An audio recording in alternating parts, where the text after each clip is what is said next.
This year, we celebrate 20 amazing years. And we want to say thank you. Because of you, we've become innovative, creative, and committed to providing the best customer service in the Bahamas. Because of you, we have given back to our community. We are proud to serve our Bahamas with cable television, the nation's fastest broadband internet, and reliable phone service. And that's all because of you. Thank you for inspiring us, motivating us, and believing in us. Thank you. For 20 years! A former police officer charged with the kidnapping and rape of a 17-year-old girl. Police called to the scene of an apparent suicide after a man was found hanging in an abandoned building. Security measures have been stepped up at beaches frequented by jet ski operators. Plus, the Deputy Prime Minister gives an update on that burned Bamsey dorm. We've got those stories and a lot more coming up tonight. I'm Dana Smith, and MB12 starts right now.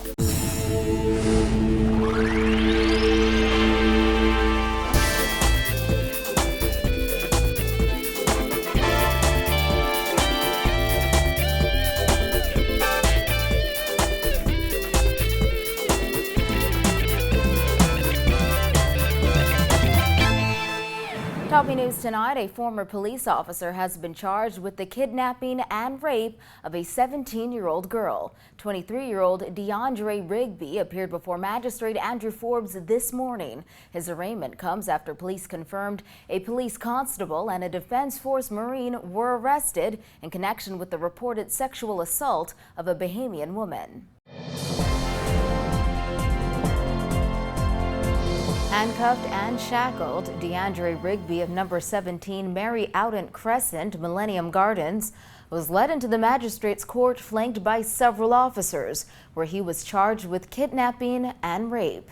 It is alleged that on Tuesday, January 5th at New Providence, and being concerned with another, Rigby did intentionally and unlawfully kidnap the 17-year-old girl without her consent. It is further alleged that on that same day, and being concerned with another, Rigby raped the girl. When asked by Magistrate Andrew Forbes, Rigby told the court he did have an attorney. However, the attorney was not present in court. Rigby was not required to enter a plea and was not eligible for bail. Forbes informed him both offenses are indictable and the matter will proceed to the Supreme Court by way of a voluntary bill of indictment. He advised Rigby of his right to apply to the Supreme Court for bail before Rigby was remanded to the Bahamas Department of Corrections until his next court appearance on April 4th. Forbes added there may be special consideration given to Rigby's housing in prison, given his now former occupation as a police officer, and he would make a note for the head of the prison. The body of a 35-year-old man was found hanging in the upstairs portion of an abandoned building today. Police believe this is the first apparent suicide of the year, and as you'll hear in this report from our Kyle Joaquin, processing the scene and removing the body proved a major difficulty for officers as there were no stairs.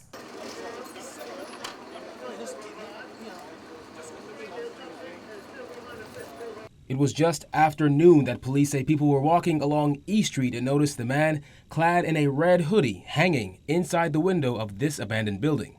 The officers made an examination and found an adult male apparently hanging from the rafters on the inside. Now, this scene posed a bit of a challenge for officers as they were trying to determine how the man even got up there in the first place. If you were to look just behind me, officers had to climb a ladder just to get upstairs to the body. The man was found with a length of cloth around his neck, but once officers finally removed his body from the rafters, then came the task of getting him to the hearse without stairs. They eventually ended up reversing the waiting fire truck to the building, carefully slid his body down the ladder onto the truck, and then onto the ground.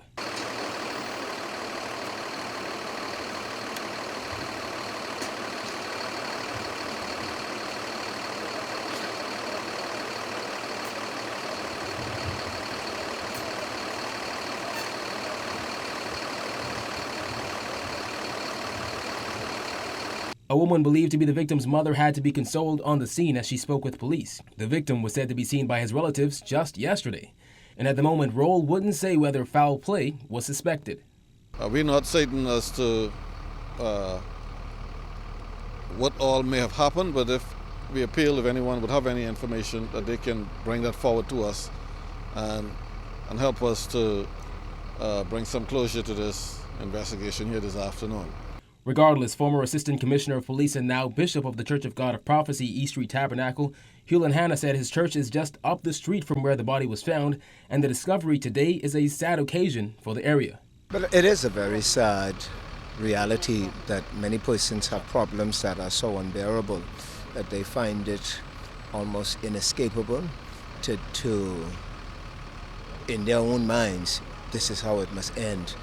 And somehow or the other, as a community, certainly as a church, the responsibility has to be ours to introduce people to hope. He's encouraging people running upon hard times to seek help, regardless of the issue. Whatever it may be, even if it's a health crisis, that when you throw in the towel, you've given up on the fight. But if you stay the course, there are others who can join your effort and try to galvanize what it is we need to do to extend life. And this is where, as a country, we need to go back to God. Reporting for NB12, I'm Kyle Joaquin. Security measures are now being stepped up at beaches frequented by jet ski operators. Days after the U.S. Embassy's warning on jet ski operations in Nassau, Defense Force Marines are now patrolling the waters, monitoring the behavior of water sport proprietors. Today, 2 Defense Force boats could be seen making the rounds in the waters of Goodman's Bay. The embassy's warning strongly urged Americans to boycott jet ski services in Nassau.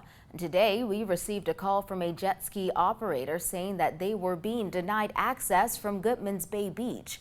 But when we got there, Marcia Roll of JR Action Water Sports informed us that wasn't the case. Sometimes, we had a lot of bad weather for a few days, and, we have to get the go-ahead from the port officers. So we just have to wait until the tide is right, the water is calm enough for us to go down. Once we get the green light, that's it. This is a normal thing. The U.S. Embassy's warning had those in the water sports industry in quite a stir. It came days after an American tourist was reportedly raped by a Bahamian jet ski operator. And while some may consider it to be a black eye, Roll said something needed to happen so the slack nature of the jet ski rentals could be addressed. Yes, it's a good thing. We need it because right now we only have the port officer. And from time to time, he needs some assistance, so that's a great thing. And seeing that they're on the jet skis, that's really what we need. Roll, who is one of the heads of the newly formed Jet Ski Committee, said more security is definitely one of the things they need. And as Defense Force Marines circled the area, Roll says she anticipates police officers will join the effort. Well, we haven't worked from that time, but, they'll come. It's just a matter of calming down, so, we'll get better, I'm sure. Yeah, the minister's doing a great job. I've had meetings with her over and over, and, speaking to her now from time to time, she's given me some positive advice. We've taken it, and, it worked for us. So she's doing a great job. 1 year after the Bahamas Agriculture and Marine Science Institute Male Dormitory was destroyed by fire, the building remains a charred shell. Deputy Prime Minister Philip Davis recently told our news team that while the remainder of the project is on track for completion, the Ministry of Works still does not know how much it will cost to rebuild the dorm. Simone Davis has that story. That's an ongoing process. I might give you a number now, but it'll turn out to be either less or greater going forward, so I don't like to hazard a guess on that. That was the minister's response when asked about the cost of reconstructing the damaged building. Last November, Ministry of Works officials said reconstruction on BAMSI should begin in early 2016. The building was roughly 80% complete when it burned last January. The matter sparked controversy after it was revealed that Audley Hanna, who was contracted to build the dorm, did not have all-risk insurance, even though that was one of the requirements to get the government contract. However, 1 year later, Davis said yesterday that BAMSI is on track with its reconstruction, while there are just a few challenges that need to be taken care of. Well, BAMSI is on track. We hope to have all the major buildings completed very shortly, with the occupancy certificate being issued. And the challenge has been in recent times is getting utilities to the property. That is the water, the sewage, and electricity. We have overcome that challenge, so we are now looking at, we have now overcome those and identified contractors to do those specific utility works. Yeah. The DPM also noted that the government is now identifying the contractors and the works should be completed in the coming weeks. We are now identifying the contractors for each of those, and works in respect to that should be started within the next week or two. However, when called for comment, former Minister of Works Nico Grant also said yesterday that it's disgraceful that the government has not yet moved forward with the reconstruction of the male dorm. Grant also asserted that the public was misled by Davis, who said that the building was insured. Then he later came back to say that there was only an insurance quote. Last March, Minister of State for Works and Urban Development Arnold Forbes told the Nassau Guardian that someone in the Ministry of Works will be held accountable for failing to ensure that all contractors for BAMSI had the requisite all-risk insurance. And last month, Davis said the Ministry of Works implemented new policies that would reduce the risk of contractors shirking their obligations. Davis previously estimated that reconstruction would cost around $5.5 million, but he later stated that that figure is no longer accurate. Reporting for NB12, I'm Simone Davis. You're watching the best in Bahamian news. There's more when NB12 returns.